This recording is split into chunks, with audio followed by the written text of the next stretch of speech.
Hi, and welcome to the show. Subscribe at kevinmd.com/podcast.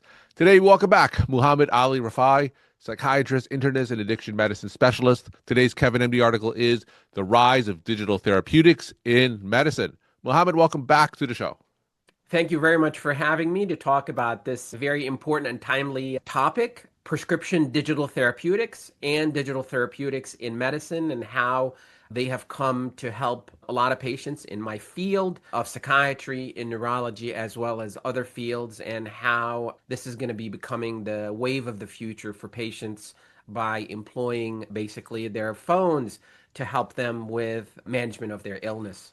All right. For those who didn't get a chance to read your article, tell us what it's about. So basically, with the advancement of handheld devices, we have seen that actually the handheld devices have been utilized more and more by in daily life. Most people have a health app on their phone, whether it's an Apple-based phone or an Android that measures how much they're walking. It can also connect to other healthcare equipment such as blood pressure cuff, thermometers, and it can connect to their actually electronic watch that could check for their sleep, that could check for their pulse. Digital therapeutics and prescription digital therapeutics will go a step further. They're not just a wellness tracker, they're not just a medication app, they are medical treatments. Mhm. And if they're digital therapeutics, they undergo significant and rigorous testing. If they are prescription digital therapeutics, they actually undergo approval by the Food and Drug Administration that is rigorous, and they undergo trials to understand and to prove that they actually are effective in terms of basically the treating the condition that they claim that they treat. And we're seeing that there has been a plethora of new apps that have come in the last 10 years, and we've seen kind of the number accelerate. And specifically in my field of psychiatry, we have about 3 or 4 apps that are FDA approved now, prescription digital therapeutics. And that's why I wrote this article, to basically draw attention to this coming phenomena.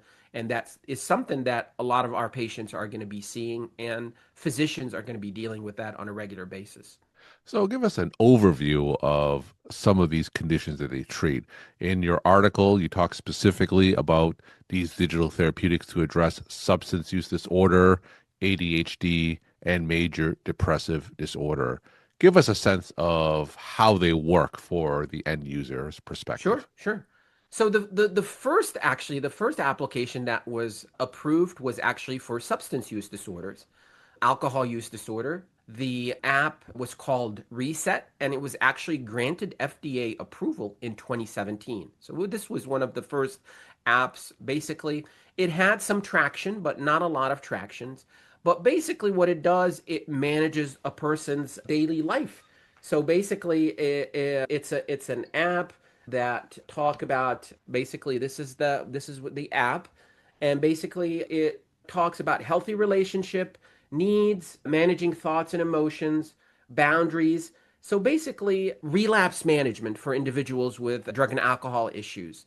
It was also later on, another app was approved for alcoholism and for opiate use. Hmm. It did not get a lot of traction because it was very expensive, and not the insurers did not approve it on a regular basis, but it is having a comeback, and they've restructured the price, and I think it's people are gonna be utilizing that.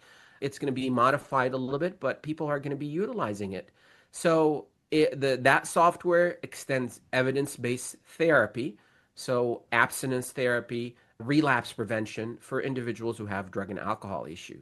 The next app was actually for attention deficit disorder, for ADHD, which was actually, because it was targeted toward adolescents, children and adolescents, it was actually a game. So it was a game-based that app that basically targets attention and Hmm. concentration, and the child or the adolescent engages in this game in a pattern that would basically help them extend their concentration and focus. And it does have a cognitive behavioral approach also to help with their concentration and focus. It is probably one of the most utilized app Hmm. because it was marketed and FDA cleared for to children and adolescents. So parents actually really advocated for their children to get that. Insurers were approving the app, and it does have very robust data. So one of the apps that has the best robust data is the one for ADHD. And basically, there may be additional apps that would target different domains of the ADHD condition. Now, these particular apps, they have to be prescribed. These aren't simply apps that patients can download and pay for in the App Store. These apps have to be prescribed by a physician. So it will ask for a physician prescription. And basically the way that is done is once the physician signs up in a portal, and they're able to generate a code for the patient to basically utilize the app. In terms of payment, for actually some of the newer apps, they're allowing the patient to pay for it, but with a prescription from the physician. So basically, what the physician does when they prescribe this app, they that generates a code that basically will link the app of the patient to the physician, so the physician would get feedback on the utilization of the app. One additional point also that's very, very important: these apps are actually not dependent on the internet. So, broadband, so they could be utilized in underserved areas also. The app could be downloaded when there's a Wi Fi connection, but if there's not a robust Wi Fi connection, the app can operate independently. Hmm. So, the person could use the app, it doesn't need internet access. Only when it gains internet access again does it transmit the data of the utilization of the app and the patient's progress to the physician. It does have also an emergency kind of component if especially for the ones with ADHD, drug and alcohol, and depression. It does have a component if the person is experiencing thoughts about harming themselves or harming other, it will dial 911. So it does have a safety feature for the app. But basically, it's pretty straightforward for the physician to be able to prescribe that. But the insurance adoption is still pretty spotty. Now, why does it have to be gate kept like that? Why can't it just be released to the public in the App Store? Are there any risks to the patients that requires these apps to be prescribed? So basically, the app is actually on the App Store, but you can download it, but you can't get it activated without a code that gets generated by the physician. So the apps are on the App Store. The thought of why does it require a prescription is because it has an FDA component, and it is a treatment. And the thought is that if you have it available without a physician supervision, individuals who have severe conditions that the app may not be well suited to manage. So, individuals who have severe depression, severe ADHD, or severe drug and alcohol issues, that they think that they could manage their condition just with an app and do not need to consult with a physician or do not need further treatment. The FDA wants to make sure that the physician is involved in ensuring that the app is an adjunct treatment because it's not the main treatment. So basically, in the cases of the app for depression, which is called Rejoin, it is basically an adjunct treatment to individuals who are already on medications, on antidepressant medications, or who are receiving other treatments such as transcranial magnetic stimulation. So we want to make sure that the individual is well cared for, and it's not just you download the app and you think that's it, my depression is treated, and then individuals may have untoward issues related to the fact that their condition is pretty severe and they just thought that they could download an app and have their condition treated.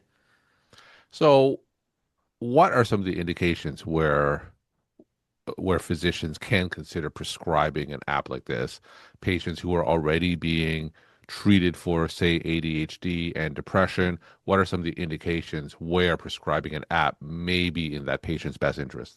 Sure, sure. So we're going to let's talk a little bit about the app that's actually approved, that's FDA approved for depression. It's called Rejoin. It is an adjunct app that employs a cognitive behavioral therapy approach to individuals who have depression. It's add-on to medications. And as you know, it's very, very difficult to find therapists. There's Hmm. not a there's lack of access to therapists. There's very little access to psychiatrists. So primary care doctors could start their patients on medications, on antidepressant medications, and add on the app that would be a component of cognitive behavioral therapy. It is a course of a prescribed course of cognitive behavioral therapy for 6 weeks, and basically has modules where a person does a task every day, focusing on their behavior, focusing about their concentration, focusing about their thought perception, cognitive distortion. So it does have a prescribed course of cognitive behavioral therapy that is FDA approved. And basically, that's how it works, adjunct to medications. So when it's prescribed by a physician, the physician is involved in that app and receives periodic reporting about how his patient's progress is, and especially if the patient basically has significant adverse effects or develops suicidal ideation, Hmm. the physician is notified and there's access to help if the patient's condition deteriorate. But for example, the app for depression, Rejoin, is available. The person could pay for the app. The price that I saw on their website is $200. So you could download it. You can get a prescription from your physician if you're battling with a condition of depression or anxiety, and then you could pay for the app and you can get it activated. So I think that they are becoming more and more available and more affordable for individuals as opposed to kind of seeing a therapist.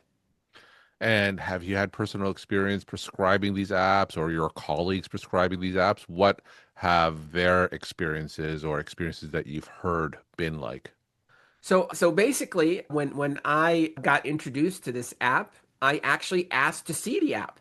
So I basically the company that developed the app will give physicians a trial copy of the app so you can test it. And so I have it on my iPad, and I see the basically this is the Rejoin Digital Therapeutics. Basically, it has classes, and you interact with the app on a daily basis for a few minutes Hmm. on a daily basis with cognitive behavioral components. And the app seems to be very, very helpful. So I tried it myself just to see what is the patient's experience with this app.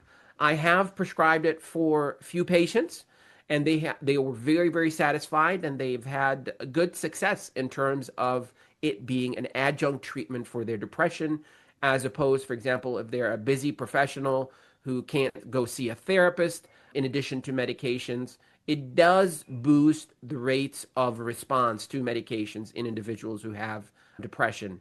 There's very little adoption with a lot of my colleagues, and this is why I'm trying to raise attention to it. It's a new topic, and but our patients are faster than us physicians. I mean, our patients are on their phone all the time. They have all these apps. Why not a prescription digital therapeutic to improve their condition? There are other, for example, digital therapeutics for migraine headaches, Hmm. to manage migraine headaches, that are prescription digital therapeutics, and they're working on developing multiple other prescription digital therapeutics for other conditions. So I think that's the future, and us physicians, we have to be able to get on that wave to basically be able to help our patients, because our patients are there and they want us to they're going to come to us and say, can you prescribe this for me? and Hmm. and you can't just tell your patients, well, I don't know what you're talking about. We have to be very well educated about these things. And what logistically, how do physicians prescribe these apps? So basically, the physician will sign up on a portal. Basically, specific if the apps that are specific for that condition in terms of depression, the physician signs up. They get verified through their MPI, and they're able to prescribe. And basically, what they do is that generates a code that the physician would give to the patient that would download, because the app will ask, do you have a prescription? Hmm. And the way of the prescription is that code that the physician provides to the patient. Once they prescribe this app to the patient and the patient utilizes the app, there's feedback that comes back to the physician. And I see the wave of the future where actually We know now, for example, that a lot of health apps will send reports to your physician about your steps, about your sleep, about other things that you could choose to share with your physicians. And now it's going to be depression screening, PHQ-9, MADRS scales, anxiety scales. So the physicians will get a lot of feedback from their patients when they're at home to see if they can improve the management of their condition. And in terms of cost, you threw out that number $200 for one of those apps. Is that something that the patients would pay? And how often would, say, insurers cover this? Insurance, I mean, adoption is still difficult, but for example, ADHD is the one where parents were able to get a lot of insurers to pay because it's a game, it is for kids. The prices have come down significantly, but I think we're gonna see a lot of adoption from insurers because they realize, especially once there's more data, Hmm. a lot of insurers are data driven and they want to see that they are going to get a return on their investment. And I think it's coming, and they're seeing that on a regular basis with other apps. And so prescription digital therapeutics, I think, is the wave of the future. We're talking to Muhammad Ali Rifai, psychiatrist, internist, and addiction medicine specialist. Today's Kevin M. The article is The Rise of Digital Therapeutics in Medicine. Muhammad, let's end with some take home messages that you want to leave with the Kevin MD audience. I see that digital therapeutics are moving parts of the care from the exam room into the routine of our patients where their life happens. We are being involved in their life and we get reports on that with digital therapeutics as we're able to manage difficult conditions such as depression, ADHD. There's digital therapeutics for migraine headaches. And I think that's the wave of the future. Each condition will have an app, a digital therapeutic that helps management of this condition. And we're going to see much more of these FDA approved prescription digital therapeutics in the future. So we have to be prepared when our patients propose those treatments for us. Muhammad, thank you so much for sharing your perspective and insight. Thanks again for coming back on the show. My pleasure.